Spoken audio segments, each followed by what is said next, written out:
जैसे मकान बनाने से एक नक्शा बनता है, फिर कितना मटेरियल कितना चाहिएगा, उन सब चीज़ों की जांच। जब कोई किसान अपनी डायरी में इस तरीके का चित्र बनाएगा तो उसको अपने खेत में सब कुछ कब किस फसल को लगाना है वो आ जाएगा।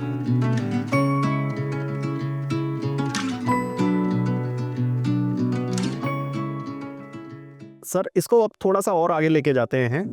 हमने इसको अपने देश के पॉइंट ऑफ व्यू से भी देखा है और अब इसको हम ग्लोबल पर्सपेक्टिव से भी देखना चाहते हैं कि भारत की आज की स्थिति इन एग्रीकल्चर, ऑर्गेनिक और प्राकृतिक खेती है, वो कहाँ पे हम स्टैंड करते हैं ग्लोबली, क्योंकि अल्टीमेटली तो हम एक ही ग्रह में एक साथ रह रहे हैं, को एग्जिस्टेंस है।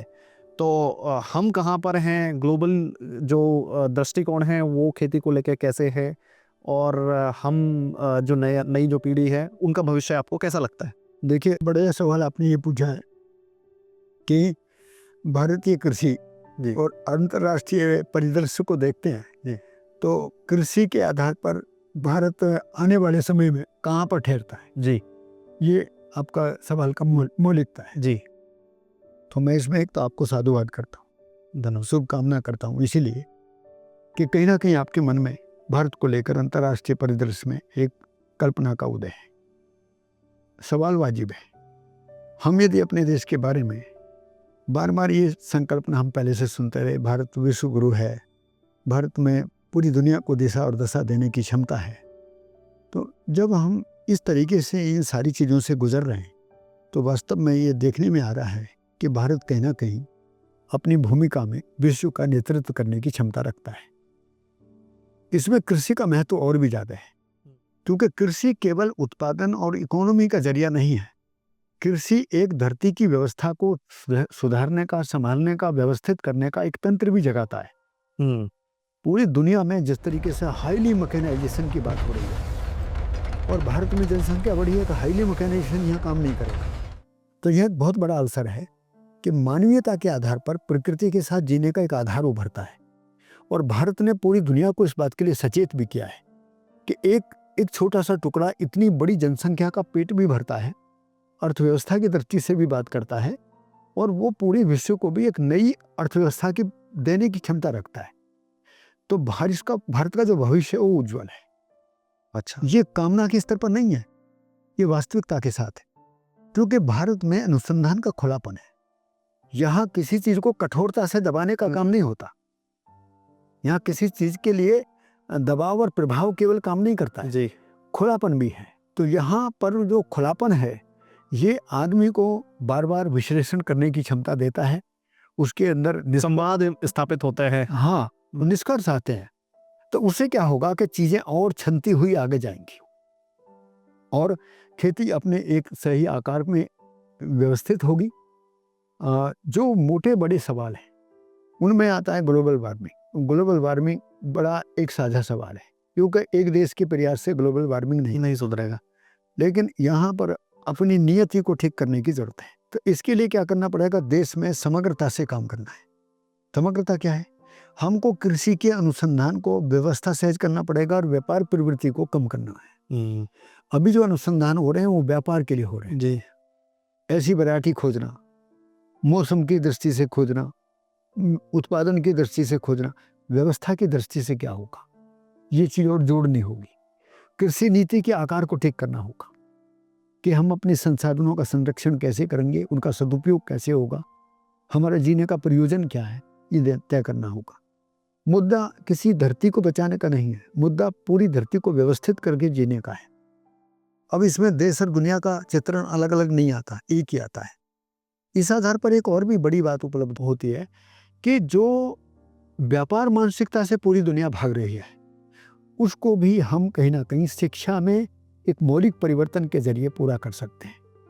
जैसे शिक्षा का काम क्या है कि जो अनुसंधान, शोध और नीति में जो चीज़ें आई हैं, जो कंटेंट आया है, अब उसको हम कैरिकुलम में एक फ्रेमिंग करते हुए हम अपने बच्चों को किस आयु में कैसे परोसें। जी, तो हमें अपनी शिक्षा पर भी बात करने की जरूरत है। जैसे नई शिक्षा नीति आई, तो अभी नई शिक्षा नीति भी बहुत अधूरी है।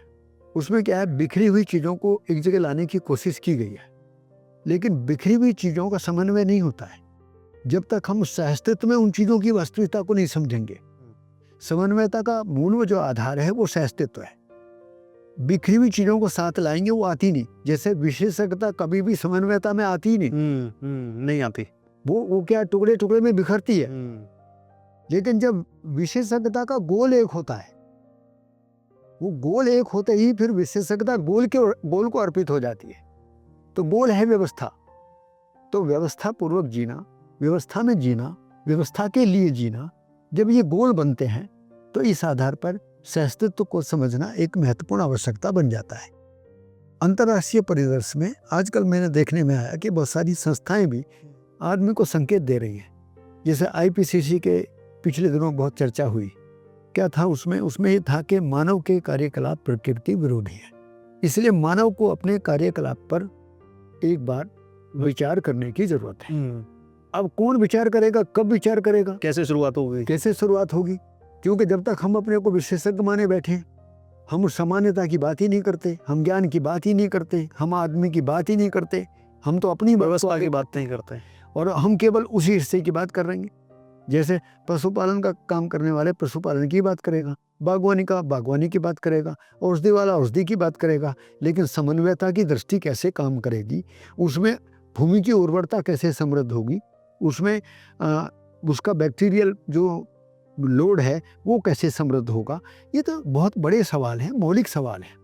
तो जब ये गोल एक होगा तो इसलिए अंत में एक बात कहूँगा कि सहअस्तित्व दृष्टि से मनुष्य का जो मानवीयता के आधार पर काम करने की प्रवृत्ति, उसमें गोल तय हो जाता है, प्रयोजन एक हो जाता है। तो प्रयोजन की एक रूपता, वस्तु की एक रूपता, संबंध की समानता, ये सारी चीज समझ के आधार पर ही तय होती है। यहाँ से एक नया प्रकल्प निकलता है, उसी की संकल्पना के बारे में बातचीत हो रही है। निश्चित भारत का जो भविष्य है बहुत उज्जवल है और हम तो ये देख रहे हैं कि जैसे हम भी अपने में एक संकल्पना को देखते ही हैं, अब वो संकल्पना का कोई ना कोई आकार आप में जा ही रहा है। तो अब हमारी ताकत बढ़ेगी कि घटेगी? बढ़ेगी। हमारी जो 40 साल की कमाई है वो आपको मिल गई 4 घंटे में, मान लिया, तो क्या हो जाएगा? अब आप उसको और तेजी से आगे ले जाएंगे।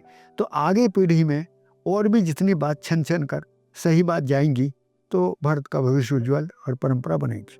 इसी बात को मैं एक्चुअली आप सबका आंसर सुनते सुनते सोच रहा था कि ये जो विचार है कैसे इसका डिस्ट्रीब्यूशन और लोगों तक कैसे पहुंचे। हाँ, इसको भी बहुत सुंदर बात है कि लोक व्यापीकरण कैसे हो, लोगों तक कैसे जाए। इसमें भी एक सुंदर बात है कि ये बातों से नहीं जाएगी, ये आचरण से जाएगी। अर्थात आपका विचार और आपका व्यवहार और कार्य जब एक रूपता में आ जाएगा तो ये जाएगी, इसको कोई रोकने वाला नहीं है। ये जब तक रुकावट है कि हम बोल कुछ हो रहे हैं, सोच कर कुछ कर रहे हैं, तो ये रुकावट का कारण हम ही है। तो जब हम ही में हम जब पारदर्शिता के साथ, पारदर्शिता मतलब कोई शीशा थोड़ी लगाना है, पारदर्शिता का मतलब है कि आपके विचार को मैं पढ़ नहीं सकता, लेकिन आप बोलोगे तो उसको तो सुन सकता हूँ, आप करोगे तो उसको देख सकता हूँ। तो मैंने आपके बोलने और आपके करने में आपके विचार को भी जांच लिया कि आप में ये समानता है, तो मुझे यकीन हो गया कि ये तो जीने लायक बात है, ये सुंदर बात है। जी, तो सर आज की इस मुलाकात के अंतिम चरण की तरफ अब चलते हैं। बहुत कुछ ये लंबी बात हम कर सकते थे और आगे भी अवसर मिलेगा तो ज़रूर आपसे मिलने के लिए रिक्वेस्ट करेंगे हम। और क्योंकि आपके पास एक बहुत बड़ा टाइम फ्रेम जिसमें आपने ये ज्ञान अर्जित किया है, मैं आपसे ये रिक्वेस्ट करना चाहूँगा कि युवा पीढ़ी के लिए उनको लेके आपके पास क्या राय है, क्या उनको आप एडवाइस देना चाहिए? ये सवाल आपने बहुत सुंदर सवाल पूछा है और मैं इसलिए सभी का, कृषि जगत के सभी मनुष्यों का बहुत हृदय से सम्मान करता हूँ। और ये सवाल मुझे आदरणीय जो हमारे देश में अभी जिनका निधन हुआ है, हम उनको कृषि में हरित क्रांति के पुरोधा आदरणीय स्वामीनाथन जी, स्वामीनाथन जी ने भी ये सवाल मेरे से पूछा था। अच्छा। एक बार मुलाकात हुई थी तो उन्होंने सारी बातों को स्वीकारते हुए उन्होंने कहा कि हमने उपलब्धि भी बहुत की है, लेकिन बहुत सारी चीज़ें खोई हुई हैं और उसमें एक बड़ी समस्या हमारे सामने ये है कि हम नौजवान पीढ़ी को इसमें कैसे लाएं। जी, तो इसका एक ही उत्तर है, प्रकृति की व्यवस्था में जो गुणात्मक उत्पादन क्रिया है जी, उसको समझाते हुए यदि हम कृषि को व्यवसाय के रूप में स्थापित कर दें, ये देश का सौभाग्य इस समय। जैसे हम लोग एफपीओ को तो आगे बढ़ा ही रहे हैं, तो एफपीओ को युवा भारत के लिए अभी तो 10,000 एफपीओ की बात है, मैं तो कहूँगा हर 2-3 गांव के बीच में एफपीओ बन सकता है और हर गांव अपने आप में एक एफपीओ है। तो यदि हर गांव के स्तर पर हम यदि एक एफपीओ की कल्पना करें तो उसमें नौजवान बच्चों के लिए अपार संभावनाएं और सम्मानजनक संभावनाएं, क्योंकि एक गांव 10-15 करोड़ रुपए का बिजनेस आसानी से कर सकता है। ये भारत की गांव की ताकत है। हमें केवल देखना ही पड़ेगा कि हमने उन बच्चों को नौकरी के लिए पढ़ाया था। अब हम क्या करेंगे? अब हम उनके अंदर कृषि को आधार मानकर उनके अंदर उद्यमिता, उनके अंदर व्यवसाय प्रवृत्ति, उनके अंदर मैनेजमेंट की प्रवृत्ति हमको बढ़ानी है।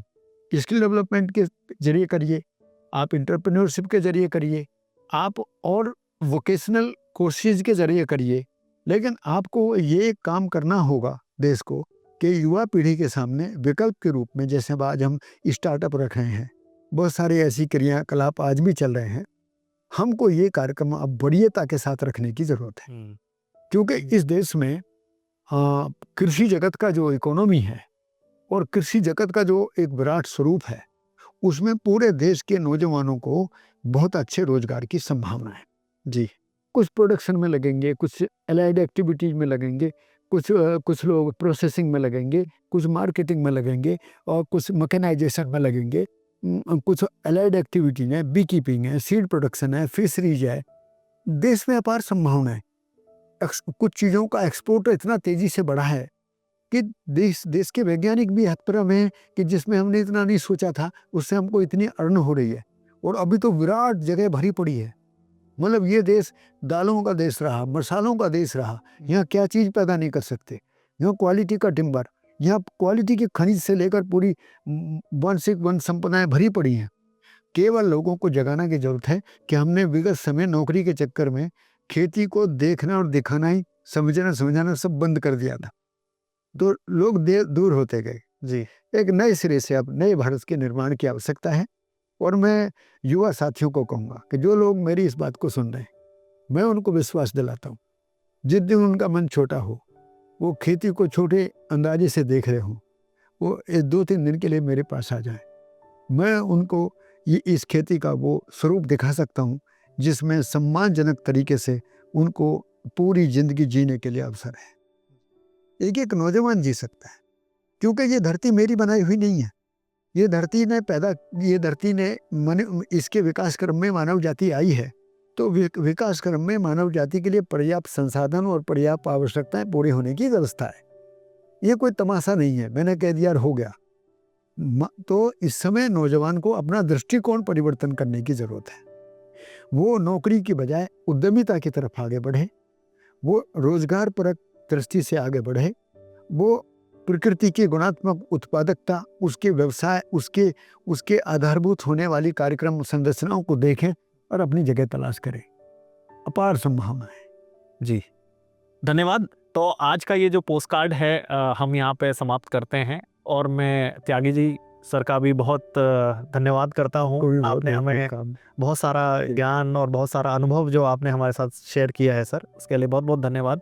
और जितने भी जो हमारे दर्शकगण हैं उनको भी ये बताना चाहता हूँ कि अगर आपके अंदर वो जिज्ञासा है कि आपको खेती को नए दृष्टिकोण से देखना है, उसको जैविक उसकी जो प्रणाली हैं, जो समक के बारे में अगर आप और ज़्यादा जानना चाहते हैं, तो आप यहाँ पे आके समक के बारे में ट्रेनिंग ले सकते हैं, और इसको पूरा विधि के साथ में आपको बताया जाएगा, एक बिल्कुल तौर तरीके के साथ में आपको बताया जाएगा, और जिसका उपयोग आप अपनी ज़िंदगी में कर सकते हैं। तो धन्यवाद, थैंक यू, नमस्कार।